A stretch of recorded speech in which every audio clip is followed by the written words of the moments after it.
I would like to invite Dr. Avichal Kapur, Joint Secretary, University Grants Commission, to give his special address on taking Indian universities to the global stage. I forgot to mention the theme of the inaugural session is Policy, People, Skilling and Innovation, building partnerships between government, global communities, academia, and industry for transforming education. Over to you, Dr. Avichal Kapur. A huge round of applause for him. Respected and honorable dignitaries on the dais, honorable vice chancellors from various higher education institutions, representatives from higher education institutions, government officials, participants, आप सभी को बहुत बहुत नमस्कार. At the outset, it is a matter of great pride to be part of this conclave and this session. The theme of this session talks about policy, people, skilling, innovation, more importantly, building partnerships with the stakeholders for transforming education. This, in fact, captures the essence of what we all are required to do to prepare our graduates for the future. Taking Indian universities into global stage is one of the priorities of the University Grants Commission. The space, which is as big as 1,100 universities, 50,000 colleges, including standalone institutions, 4 crore learners in the higher education space. More importantly, the higher education space put a lot of emphasis on individual strength. But building partnerships is equally important. Unless and until we build partnerships at institutional level, partnerships at individual level, with the people having complementary skills, we are going to be restricted by our own limitations. If you look at the success, so-called mool required for an institution to get succeeded in this environment, working in a cross-cultural environment in the era of globalization is a must. This is an era of globalization with ever-increasing institutional competitiveness, but more importantly, fittest and the best are the norms in order to become successful.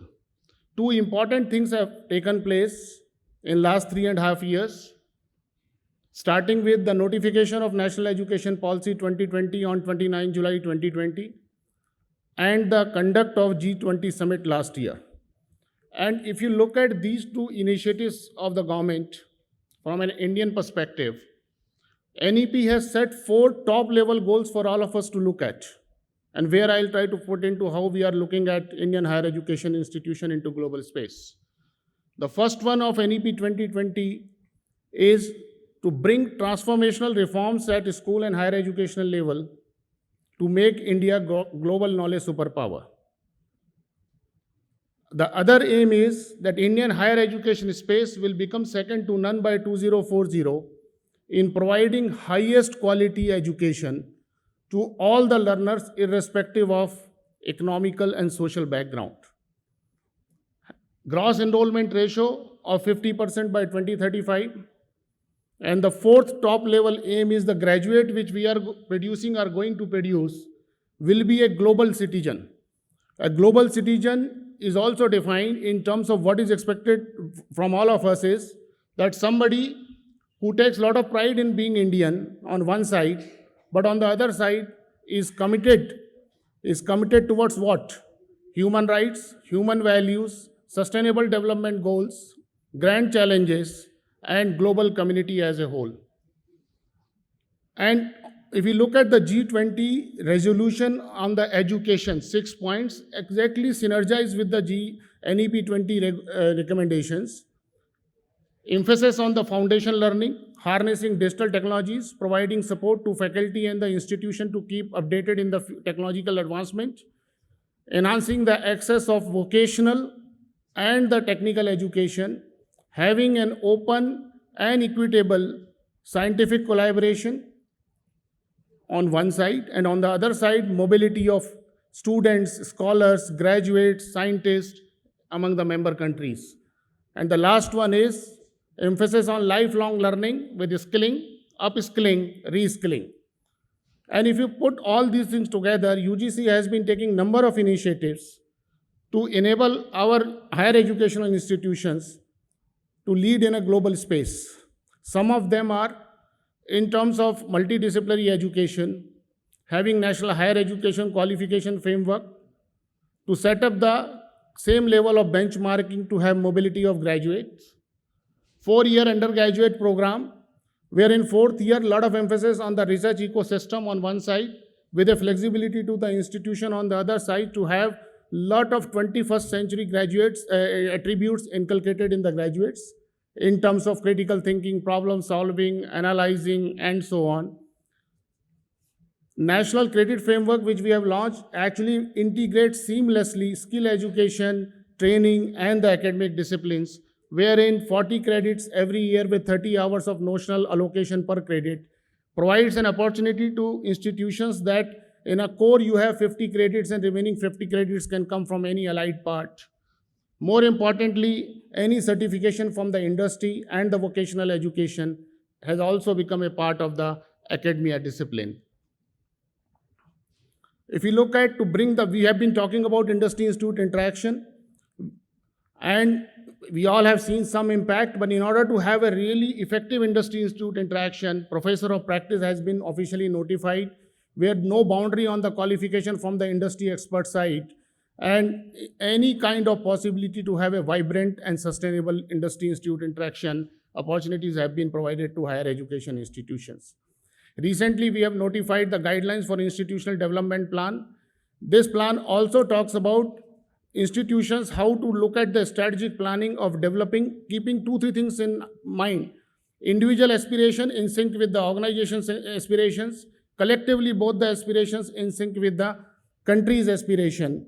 It also points action points which are expected from the institutions in terms of internationalization, international exposure, and many other points, with one tangible outcome that the graduates which we will produce will have enhanced employability opportunities at both national and global levels. NEP has also emphasized internationalization as one of the core areas. Some of the initiatives which the UGC has taken based on this recommendation is having Alumni Connect Cell at HEI, having Office for International Relations, then having guidelines for internationalization, framework for global citizenship education, having a regulation for foreign universities to set up campuses in India, having Indian institutions setting campuses abroad. And if you look at all these points in terms of taking universities to global stage, an attempt has been made on continuous basis to create an ecosystem for global cooperation, global collaborative initiatives in respect of twinning programs, joint degrees, dual degrees, exchange programs, joint research projects, because we strongly believe that our higher education institutions, with the kind of success otherwise they were also getting, if we are looking at a global benchmark, and if you look at the recent rankings of all world-renowned ranking systems, our institutions at the discipline level and also the institutions at the institution level have been doing exceptionally well in terms of making enhancements in the rankings on numbers and the ranks as well. Because we at University Grants Commission strongly believe that NEP vision, if it is implemented in letter and spirit, promotion of collaborative initiative, promotion of internationalization, and attracting global talents will ensure that Indian higher education institutions become leaders in higher education space at global level. The kind of initiatives, around 50 initiatives have been taken and available on the website and YouTube.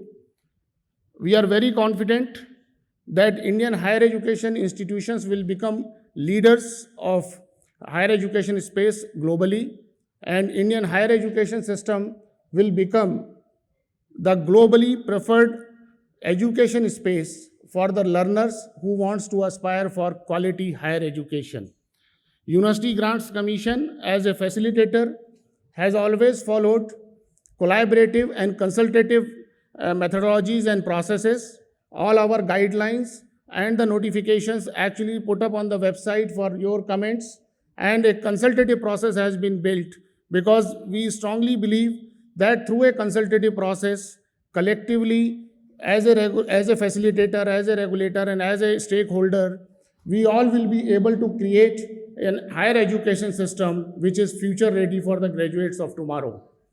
And I'm sure that today's conclave, which actually talks about integrating skills and education, and also a lot of knowledge sharing and information sharing during the sessions which have been scheduled, I think at the end will give us some action points which are tangible in nature and which are expected to be looked at from all the sides, all stakeholders, those who are participating in this conference, and will tell us the action points with timelines of transforming higher education space in the country and making India, in real sense, a global knowledge superpower.